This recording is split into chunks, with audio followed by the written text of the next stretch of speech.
Bonjour, bienvenue sur le monde du droit. Le 14 juin dernier s'est créée l'association Les avocats entreprennent.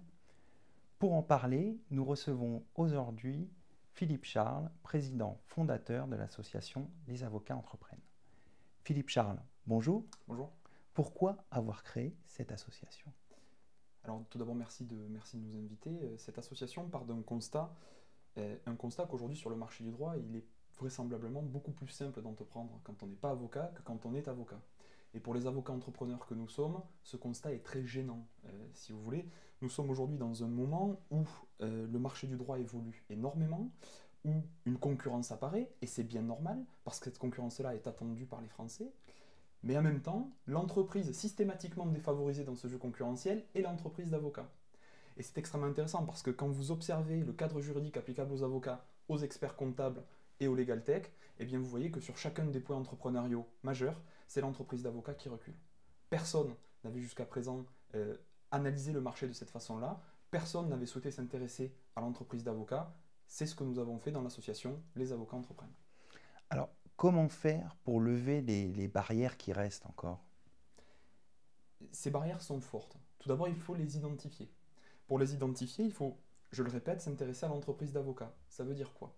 Une entreprise d'avocat, c'est une entreprise qui doit être immatriculée. Vrai parcours du combattant pour l'avocat, un mois quand ça se passe bien, on a beaucoup d'exemples dans l'association qui vont vers 9 mois, 18 mois pour l'inscription au tableau, ce qui est complètement aberrant sur un marché concurrentiel d'une entreprise qui attend un go-to-market assez rapide. Deuxième frein, le financement des cabinets. Aujourd'hui, financer un cabinet d'avocat est extrêmement compliqué et l'idéologie de l'autofinancement a vécu. C'était l'idéologie de nos aînés, ça ne peut pas être l'idéologie de notre génération quand à côté de nous, tout le monde peut se financer.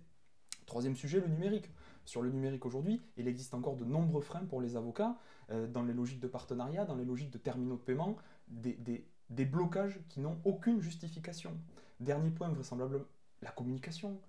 Communiquer en tant qu'avocat reste très compliqué malgré un contexte de libéralisation. Et là, il y a encore des blocages à lever. Voilà. Donc, premier point, les identifier. Deuxième point, les combattre. Pour les combattre aujourd'hui, notre analyse est la suivante. Il n'y a pas, dans la profession, un courant capable de combattre ces restrictions et de les modifier. Nous avons été très marqués par la loi Macron qui a procédé à une analyse économique du marché du droit et qui, posant cet œil économique, a été capable de lever des freins et de lever des barrières. Nous pensons que cette méthode est la bonne et nous en sommes convaincus.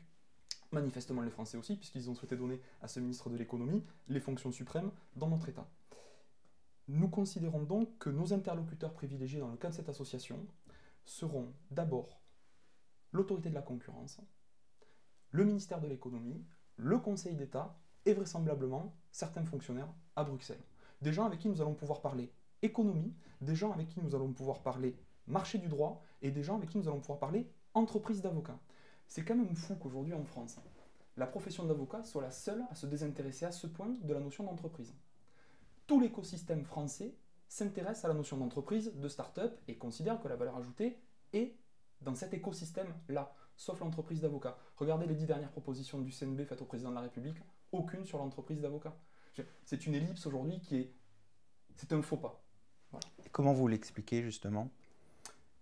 Peut-être manque-t-il des avocats entrepreneurs dans les instances représentatives de la profession. Mais ce n'est pas tout. Vraisemblablement, les mécanismes décisionnels de cette profession sont des mécanismes qui favorisent les blocages, l'inertie. Il était plus facile, au moment de la loi Macron, de dire aux avocats d'aller manifester que de leur dire soyez constructifs et soyons constructifs ensemble dans le cadre de cette réforme.